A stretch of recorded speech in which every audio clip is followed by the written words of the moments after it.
आंदोलन करके जो पार्टी बनती है उसका उदय तो होता है, धरातल पर आती भी है, लेकिन उसे दफन कर दिया जाता कांग्रेस बीजेपी दो इकट्ठे लड़े, प्रशासन उनके साथ था पूरा, वो साथ में लड़ा, इलेक्शन कमीशन उनके साथ में लड़ा, दिल्ली पुलिस उनके साथ में लड़ी, पैसा अंधाधुंध बांटा गया, शराब अंधाधुंध बांटी गई, 7 चीजें लगातार, और इतना दिग्भ्रमित किया, इतना झूठ बोल के सरकार बनाई। है। ईवीएम की गड़बड़ी, आप इसको कितना सही मानते हैं? जिन देशों ने ईवीएम बनाई वो उन देशों में ईवीएम का इस्तेमाल नहीं होता, बैलेट से चुनाव होता है। आम आदमी पार्टी राष्ट्रीय पार्टी है, पूरे देश में चुनाव लड़ेंगे हम लोग।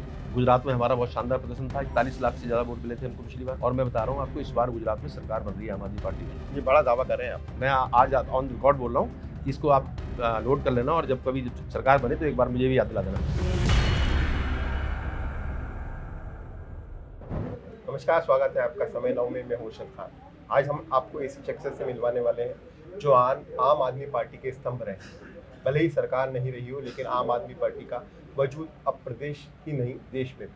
बहुत स्वागत करते हैं हम जितेंद्र सिंह तोमर जी का, जो पूर्व मंत्री रहे दिल्ली की आम आदमी पार्टी सरकार।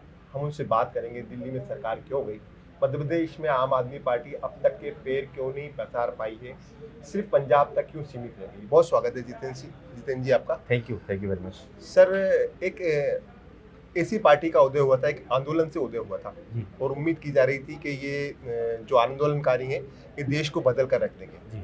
और जब जनता ने आपको दिल्ली में मौका दिया तो ये देखने में भी आया कि आपने बहुत कुछ बदल दिया। लेकिन क्या समझते हैं आप भारतीय राजनीति को? क्या आंदोलन करके जो पार्टी बनती है उसका उदय तो होता है और वो धरातल पर आती भी है, लेकिन उसे दफन कर दिया जाता है। मैं थोड़ा सा इसमें आपको बताना चाहता हूँ कि हमारी पार्टी की उम्र अभी 10 साल है जी। 10-12 साल की पार्टी हुई है, तो 12 साल की पार्टी राष्ट्रीय पार्टी बन गई, ये ऐसा कभी होता नहीं है। जी हाँ। हमने दिल्ली में सरकार बनाई 3 बार, जी। पंजाब में सरकार बनाई, हमारे गुजरात में एमएलए हैं, हमारे गोवा में एमएलए हैं, हमारा कश्मीर में एमएलए हैं, जी। हमारे बहुत सारे पार्षद मध्य प्रदेश में जीते हैं, बहुत सारे हमारे पार्षद और मेयर और जिला पंचायत के अध्यक्ष उत्तर प्रदेश में जीते हैं। जी। तो 12 साल आप अभी एक्चुअल में हम लोग जब उस सिनेरियो में जाते हैं तो आप लोग कंपेयर करते हैं 125 साल पुरानी कांग्रेस पार्टी या 70 साल या इतने साल पुरानी भारतीय जनता पार्टी, जनसंघ मनसंघ सब चलते आई थी। जी। तो उनसे कंपेयर करते हैं। जी। तो हमने बहुत कम छोटी उम्र में बहुत ज़्यादा अचीव किया है। और जहाँ तक दिल्ली का सवाल है, दिल्ली में हमारी 3 बार सरकार बनी, चौथी बार जो भारतीय जनता पार्टी ने अपना उन्होंने एक प्लान कर लिया था कि क्योंकि 27 साल से वो सत्ता से बाहर थे दिल्ली में, जी। पूरे हिंदुस्तान में जीत के आते थे, लेकिन दिल्ली में आके उनका रथ केजरीवाल साहब रोक दिया करते थे। जी हाँ। वहाँ हमारी सरकार 67 सीट से 62 सीट से, जी है, एक तरफा जीतते हैं, एक तरफा जीतते आए। तो भारतीय जनता पार्टी ने तय किया कि किसी भी हालत में इस पार्टी को खत्म करना है। उन्होंने बहुत कोशिश की, आपको याद होगा वो जो अमित शाह जी ने संसद में कहा था कि सुपारी जैसी पार्टी, जी ठीक है ना, तो उनका तो ये था कि वो तो चबाई जाए, और चबाने की कोशिश बहुत की उन्होंने, लेकिन फिर भी आम आदमी पार्टी खड़ी हुई है पूरी ताकत से। हम लोग चुनाव लड़े, उससे पहले 2 साल से उन्होंने प्लान कर लिया था कि किस तरीके से हमारे पार्टी की जो सेंट्रल लीडरशिप है उसको जेल में कैसे डाला जाए, किस तरह पार्टी खत्म की जाए। उनको लगता था कि पहले उन्होंने सत्येंद्र जैन को बंद किया, जी हाँ। कोई सबूत नहीं, कोई कुछ नहीं आज तक। उन्होंने मनीष सिसोदिया को बंद किया, जी। सैकड़ों रेड की, दुनिया भर की सबूत, सब चीज़ें की, कहीं कोई सबूत, एक नया पैसे की रिकवरी, कहीं कुछ नहीं है।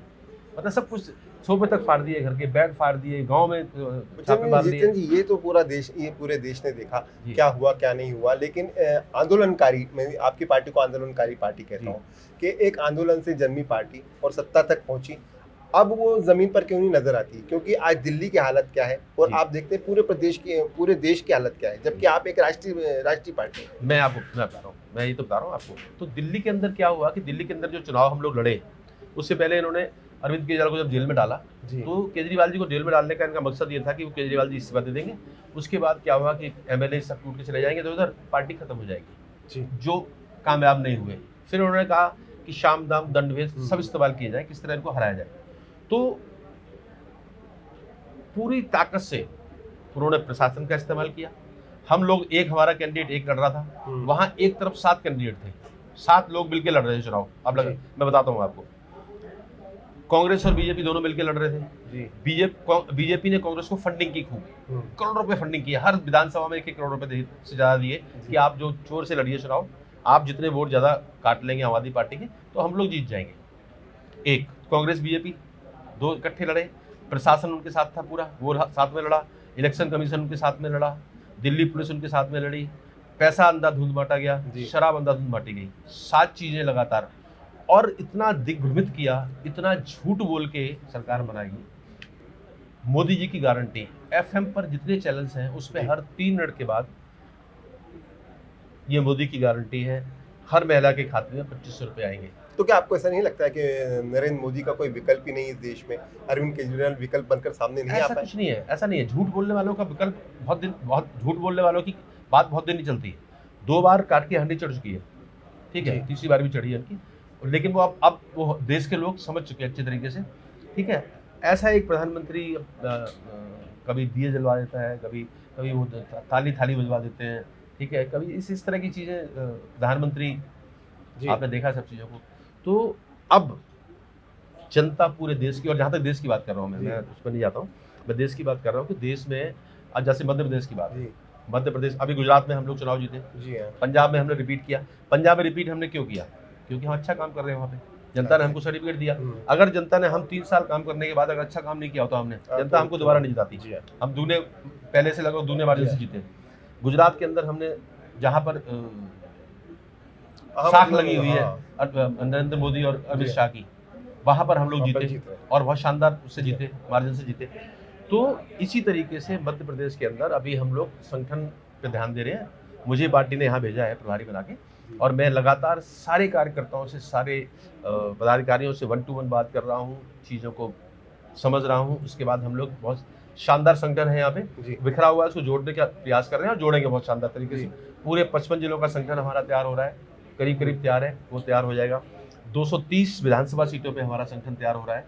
आने वाले 3 महीने में हम बहुत शानदार संगठन बनाएंगे और लगातार हम लोग जनता के हित के लिए संघर्ष करेंगे, आंदोलन करेंगे। और मैं आपको विश्वास दिलाता हूँ कि 3 साल के बाद हमारा प्रदर्शन बहुत शानदार रहेगा यहाँ पे। और हम आज ये भी मैं कहना चाह रहा हूँ यहाँ पे कि मध्य प्रदेश में जो भी चुनाव अब होगा आगे से, चाहे वो वार्ड का चुनाव हो, नगर निकाय का हो, नगर पालिका का हो, महापौर का हो, कोई उपचुनाव हो, कोई असेंबली का चुनाव हो, विधानसभा का चुनाव हो या लोकसभा का, सब में आम आदमी पार्टी सब में लड़ेगी। एक भी इलेक्शन खाली नहीं जाएगा, सब में पार्टी पूरी सीटों पर लड़ेगी। ये आपने चुनाव लड़ने की बात की, लेकिन चुनाव लड़ने के बाद जो परिणाम आते हैं और यदि बीजेपी या दूसरी कोई पार्टी जीत जाती है तो हमेशा प्रश्न खड़ा हो जाता है कि ईवीएम की गड़बड़ है।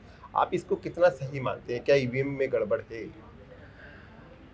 देखिए, जिन्होंने ईवीएम बनाई वो भी इस्तेमाल नहीं करते। ये तो पुरानी बात है।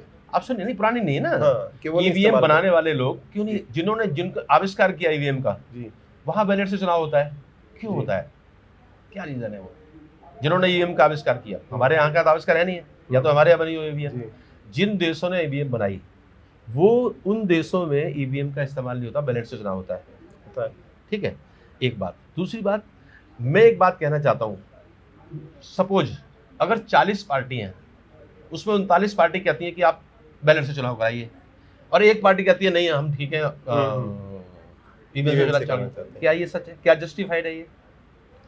जी। चुनाव आयोग, क्योंकि अब जितनी एजेंसी है उनको कठपुतली बना दिया है भारतीय जनता पार्टी की सरकार ने, चाहे वो चुनाव आयोग हो, जितना भी जो कुछ है, मीडिया को, गोदी मीडिया बहुत बना दिया, ऐसा कर दिया है कि सारी ईडी का इस्तेमाल खुलेआम करते हैं, सीबीआई का इस्तेमाल खुलेआम करते हैं। तो सारी एजेंसीज को जो है ना वो अपना पपेट बना दिया है। जी, आपने कहा कि 150 साल पुरानी कांग्रेस पार्टी, आपने कहा 70 साल पुरानी पार्टी कांग्रेस, बीजेपी, और आपको ऐसा लगता है कि मध्य प्रदेश के अलावा भी कहीं और आपका वजूद है, धीरे धीरे बढ़ेगा? और साथ में ये भी जानना चाहता हूँ आपसे कि जिस तरह से क्षेत्रीय पार्टी, समाजवादी, बसपा, सपा, इस तरह की जो पार्टी हैं, ये पार्टी अपने कुछ क्षेत्रों में ही है, क्या आम आदमी पार्टी पूरे ही देश में जाएगी? आम आदमी पार्टी राष्ट्रीय पार्टी है, पूरे देश में चुनाव लड़ेंगे हम लोग। गुजरात में हमारा बहुत शानदार प्रदर्शन था, 41 लाख से ज़्यादा वोट मिले थे हमको पिछली बार। इस बार अभी हम चुनाव जीते हैं, 5 हमारे एमएलए वहाँ पर हैं, अभी हम पूरा चुनाव लड़ेंगे वहाँ पे। और मैं बता रहा हूँ आपको, इस बार गुजरात में सरकार बन रही है आम आदमी पार्टी की, आप देख लो। ये बड़ा दावा कर रहे हैं आप? आप आज को नोट कर दीजिए जी, मैं आज ऑन रिकॉर्ड बोल रहा हूँ, इसको आप नोट कर लेना, और जब कभी सरकार बने तो एक बार मुझे भी याद दिला देना। जी ठीक है। दूसरा, मैं ये नहीं कह रहा मध्य प्रदेश में 3 साल बाद हम सरकार बना लेंगे, लेकिन हमारा बहुत शानदार प्रदर्शन होगा। ये तय है कि 8वें साल में जब चुनाव होंगे, तो जब हम 3 साल के बाद अच्छा प्रदर्शन करके अच्छा काम करके दिखाएंगे लोगों को, मध्य प्रदेश की जनता को, यहाँ के लोगों को, लोग हमको एक अच्छा विकल्प के रूप में देख रहे हैं, लोग हमको मौका देंगे और हम लोगों के लिए बढ़िया काम करेंगे। आपने विकल्प की बात कही तो हम देख रहे हैं कि कांग्रेस का ग्राफ लगातार गिर रहा है। हालांकि पिछले लोकसभा चुनाव में देखें तो आंकड़ा बड़ा है, लेकिन क्या आम आदमी पार्टी तीसरे मोर्चे के रूप में खड़ी हो पाएगी? क्योंकि जब वक्त आता है तो गठबंधन हो जाता है, आप भी कांग्रेस के साथ मिल जाते हैं। क्या आम आदमी पार्टी अपने आप को अकेला खड़ा कर पाएगी? देखिए, गलतियाँ कई बार होती हैं, कई बार एक्सपेरिमेंट गलत हो जाते हैं। तो अब हमने ये तय कर लिया है, हमारी पार्टी ने तय किया है कि हम कोई गठबंधन में नहीं जाएंगे, तो हम लोग इंडिपेंडेंट चुनाव लड़ेंगे, अकेले ही लड़ेंगे? अकेले लड़ेंगे। हाँ जी, सारे पूरे देश में हम चुनाव अकेले लड़ेंगे, कोई गठबंधन में हम लोग कहीं नहीं जाएंगे। बिहार चुनाव नजदीक है, क्या कह रही है आम आदमी पार्टी, वहाँ कदम रख रही? बिहार में अभी अरविंद केजरीवाल साहब ने बोला है कि हम सारी सीटों में चुनाव लड़ रहे हैं।